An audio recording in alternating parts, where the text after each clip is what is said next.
One of the newest faces behind the bench in 3-ice this summer is the great Ray Bourque, the Hall of Famer.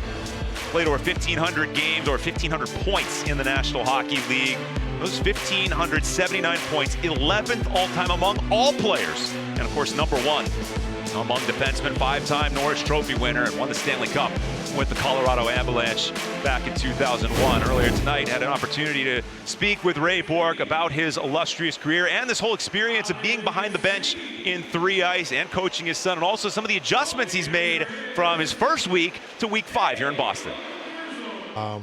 It was really, first game I was really lost a little bit and trying to figure out, okay, how can we maybe play a certain way to kind of conserve energy? And so the second game was a lot better, tried to slow things down in certain areas. And but that first week was fun. When I was, I'd like more than 6 players. If, when you have a bench of 20 guys in the NHL and you're playing 3-on-3 is one thing. 6 players, it's pretty tough, but it would have been fun. We used to do it in practice with the Bruins back when I think Jerry Retrievers was coaching us. And Barry Peterson, Michael Connell, myself were always on the same team because nobody could beat us. So it was kind of the challenge to everybody else to try to put a team together to beat us, and it never happened. I want to go through some of the moments of your career. You were involved in 2 of the greatest ceremonial moments in NHL history. First, 1987, you take off the jersey, the number 7 for Phil Esposito. How did that idea come about? Well, I wore number 29 in camp and showed up for the first game, and number 7 was in my stall. So, being an 18-year-old rookie, you say nothing, you get dressed. I knew who wore the number. Bobby Schmott came up to me and said, if you hear anything, don't worry about it, play your game. So things went great. The only thing I heard was the press every once in a while asking me about the number being retired, and I said I'm all for it because an amazing legend did amazing things in Boston, but nothing was ever talked about the number till 1 o'clock that afternoon.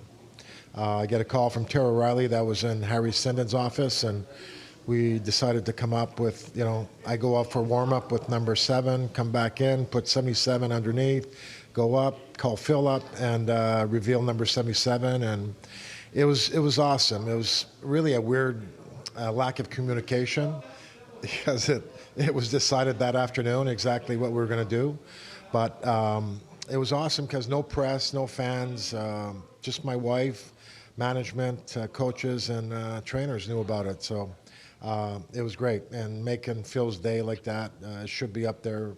I don't know if it should have ever been given to me to wear, but that's another story. But the thing that I hear the most about in Boston is that night.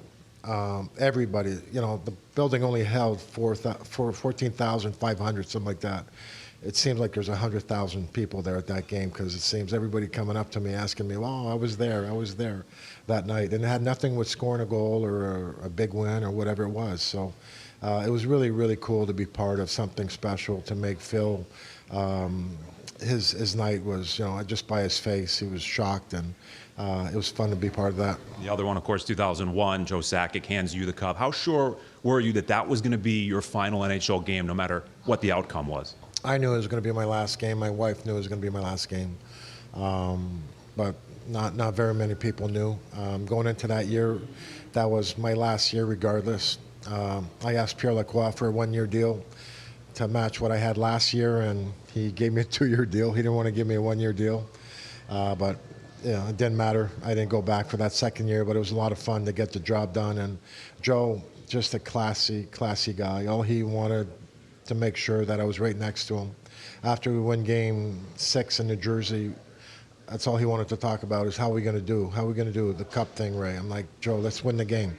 We'll worry about the cup thing once we win. So it was, he had an amazing year that year. I say that was the best assist Joe had all year, is passing me that cup. So it was an amazing feeling. Well, here in Boston, huge news yesterday. Patrice Bergeron announcing his retirement. When you hear the name Patrice Bergeron, what's the first thing that comes to mind? Just an amazing person, on and off the ice. His leadership skills, his play. an amazing teammate, in the community. He does it all. Just the perfect pro, and it was a lot of fun to watch him all those years. A big fan, got to know Patrice and connected with him every once in a while, and a great broom. His number is going to be up there in the rafters, and I can't wait to see it go up there. Before we go, I know the Bourque Family Foundation is near and dear to your heart. A lot of great causes. Tell us about it a little bit and what you have coming up.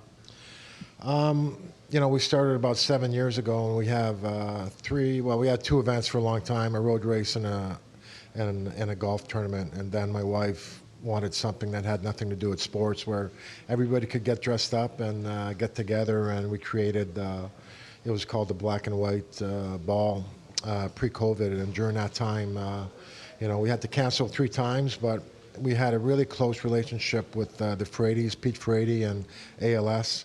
And during that time, Pete passed, so we decided to have the ball. It's called the Captain's Ball, and it's in memory of Pete Frady. And it goes, all the funds go to the Healy Center that's out of the Mass General for research, and the Pete Frady's Family Foundation that Nancy Frady, the mom, gives grants out to people or families that are affected with ALS. So that's something that's very special and close to our heart. That's coming up September 21st. Here in Boston. It's something I really want to grow into something special and donate so much money. I want to donate to ALS research and try to make a difference in a horrible disease. So Pete Frady was a very, very special kid, and fought this and brought awareness and was very brave through all his the stuff that he had to go through with ALS. So that's it. You and your family doing terrific work. Keep up that great work. Best of luck. Enjoy being back here in Boston. Thank you. Good to be back.